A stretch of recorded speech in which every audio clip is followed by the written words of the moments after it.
Talakayang Bayan. Masusing pag-uusapan ang mga programa at proyekto ng bayan. Talakayang Bayan. Ilalahad ang mga plano at direktiba ng pamahalaan. Pag-aaralan ang bawat anggulo ng sitwasyon. Lilinawin ang bawat issue. Magbibigay ng matalino at makabuluhang talakayan. Talakayang Bayan. At nagbabalik ang ating programang Impormasyon ng Bayan para sa lahat. Nandito na po tayo sa ating ikalawang segment, ang Talakayang Bayan. Hindi po lingid sa ating kaalaman na tuwing buwan ng Pebrero ay ipinagdiriwang natin ang National Arts Month. Kung kaya't mapalad po tayo sapagkat makakasama natin ang ating Tourism Operations Assistant, walang iba, si Sir Gerald Kaabay. Isang magandang umaga po sa inyo, Sir, at welcome po ulit dito sa aming programang Impormasyon ng Bayan para sa lahat. Magandang araw po sa ating lahat and mabuhay. So nalalapit na po ang ating National Arts Month. So kaya magkita-kita po tayo doon. Okay, sir. Nandito po tayo para syempre ipaalam po natin sa publiko kung ano nga po ba ang mga aktibidades na inihanda ng pamahalaang lokal para sa mga local artists dito sa bayan ng Brooks Point. Ngayong sineselebrate natin ang National Arts Month this month of February.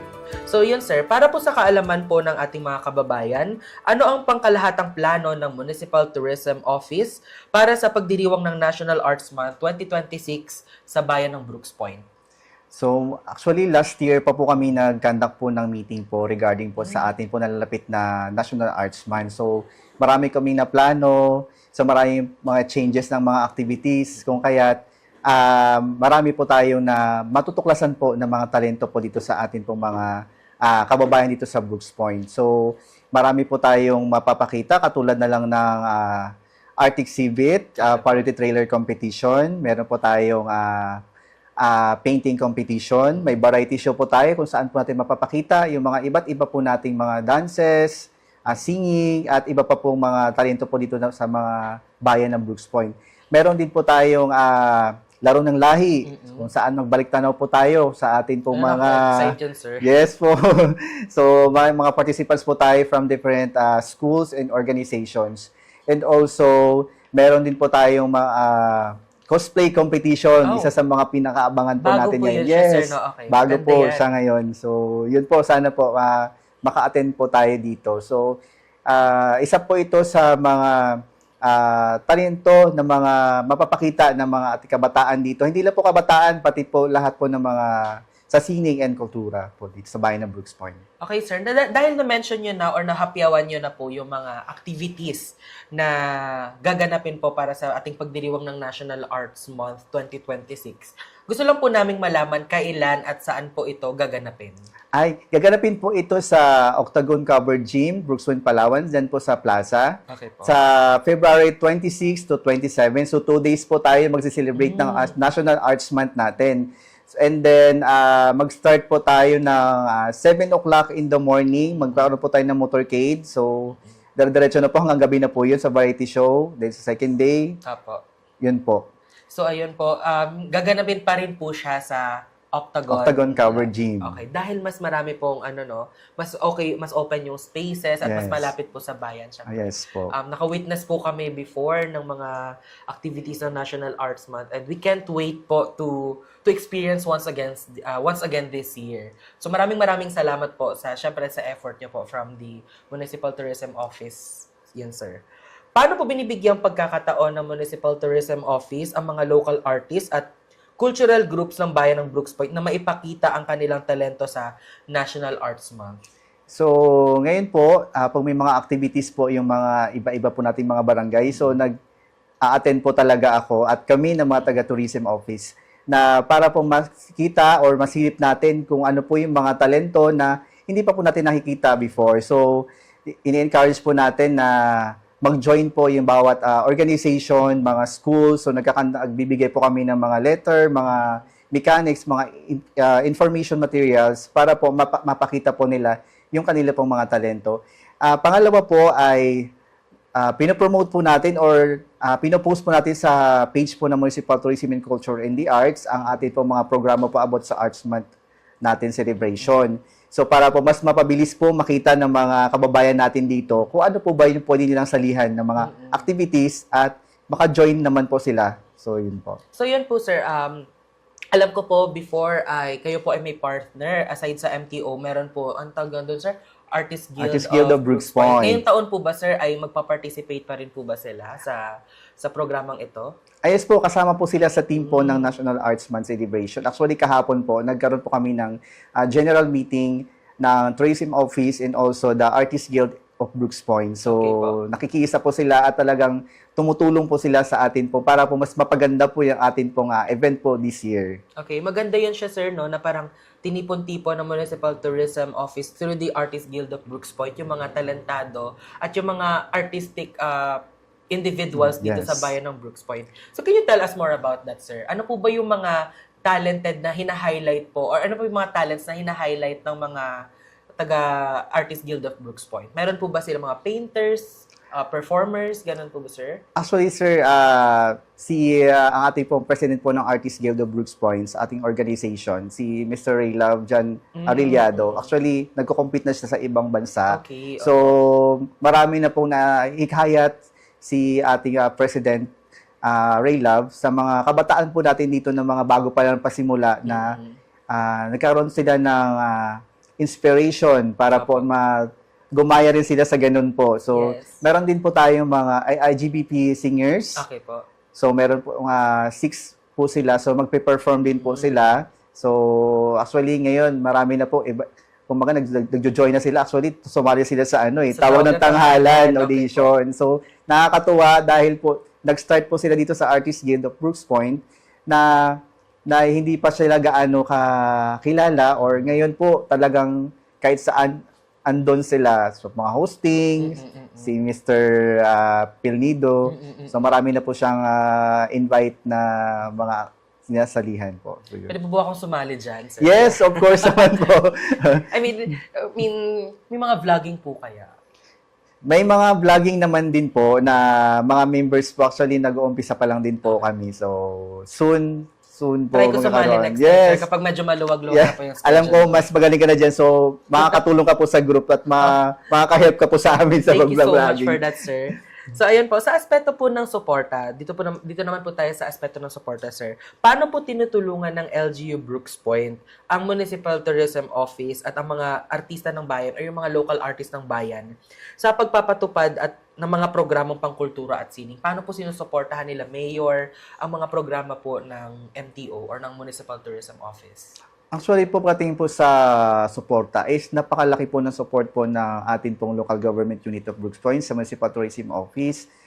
Dahil po sa pondo na napakalaki po. So first time po mangyari ngayon na malaki po, nagtiwala po sila na sa event na to, nabigyan kami ng malaking pondo para po mas mapaganda po natin ang atin pong celebration ng Arts Month. So, kaya natutuwa po yung ating mga local artists po dito sa bayan ng Brooks Point dahil po nabigyan sila ng chance na mag-perform, ipakita sa kanila, na sa mga tao, yung mga talento na hindi pa natin nakikita before. So, yun po. And then, pangalawa, nagsusupport po ang LGU sa mga transportation, sa mga logistic po natin. Opo. And also the MIO, syempre, di ba? Yes. Support po talaga kayo sa pag-promote, pag-disseminate po ng ating mga information para po mas mapabilis po mapakita yung ating mga activities po natin na parating na Arts Month. Siyempre, sir, ako po bilang isang graduate din ng Bachelor of Arts, talaga pong malapit po sa akin yung sining, sir. Yes. Siyempre, kumbaga parang napakaganda po no, na binibigyan po ng kahalagahan ng pamahalang lokal ng bayan ng Brooks Point ang sining. Yes. Kasi siyempre, kapag sabihin natin minsan, ay, Bachelor of Arts ka lang, ay, parang palaging tingin sa mga artist ay nagsasayang ng oras, nagsasayang ng pondo, and nabibigyan ng focus yung mga sciences, di ba? Yung mga siyensya, ganyan. So, maganda na at least by this month of February at nagiging visible din naman po yung Artist Guild of Brooks Point na naipapakita yung talent nila, and also that is not only to boast their talents po, no? That is also to encourage other local artists na pumabilang dito at ibahagi nila yung talento nila sa iba. So, syempre, as time goes by, sir, no? Tama po ba? Yes, na hindi pwede na kung sino po yung mga tao dyan ay sila-sila lang din.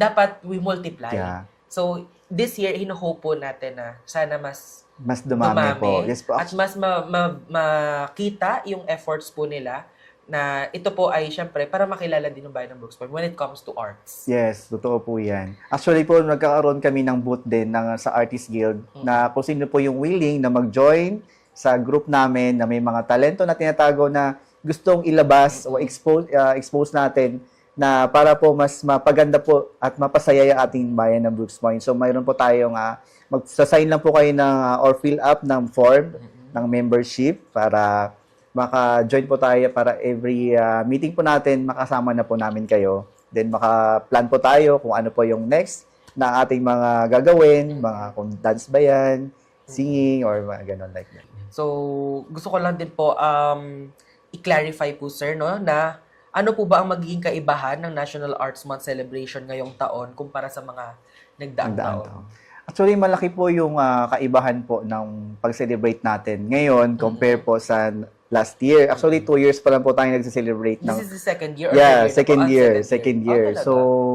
So nakita natin last year kung ano po yung mga kakulangan po natin na dapat natin i-improve ngayon. So, ngayon po ay nagkakaroon tayo ng motorcade. So, isa po yun sa pinaka-highlights din po natin. Before po kasi wala po tayong ganon. Tumaga nag-start na po tayo sa venue. Yes. So, ngayon, marami na po tayong talagang changes. Siyempre, katulad na sabi ko kanina, yung mga activities po natin na mga or events na ganapin ay kakaiba compare sa iba sa last year natin na nagawa. So, mas-surprise po talaga kayo. Na-excite ako dun sa cosplay, ha? Parang gusto ko mag-cosplay. Parang fantasy ko po siya.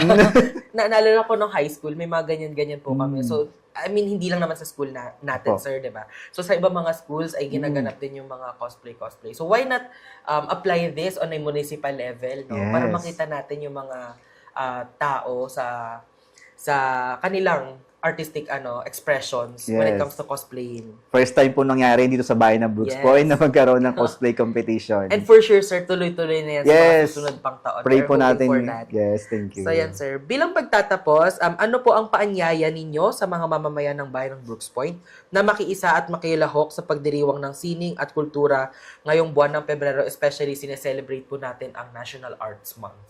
Mga kababayan, inaanyayahan po ang bawat isa na makilahok at manood ng atin pong nalalapit na National Arts Month celebration para po mapakita natin makikita natin sa kanila yung mga kung paano sila magsayaw, magkanta or lahat po ng mga talento po nila na mapapanood po natin doon. Kaya mga ka-Arts Month, punta na po tayo at makiisa at manood. So kaya kita-kits mga kasining.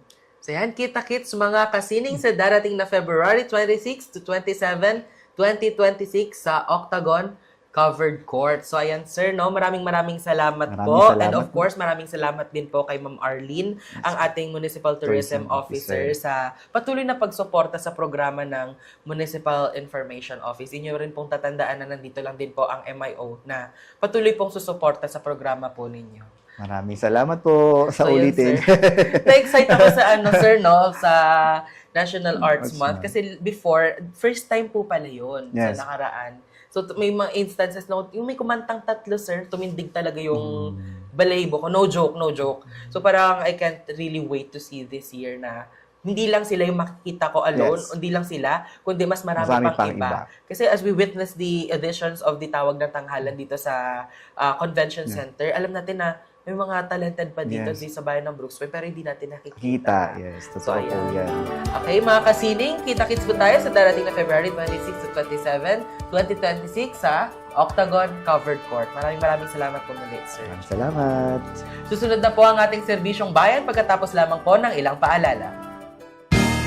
Talakayang Bayan. Masusing pag-uusapan ang mga programa at proyekto ng bayan. Talakayang Bayan.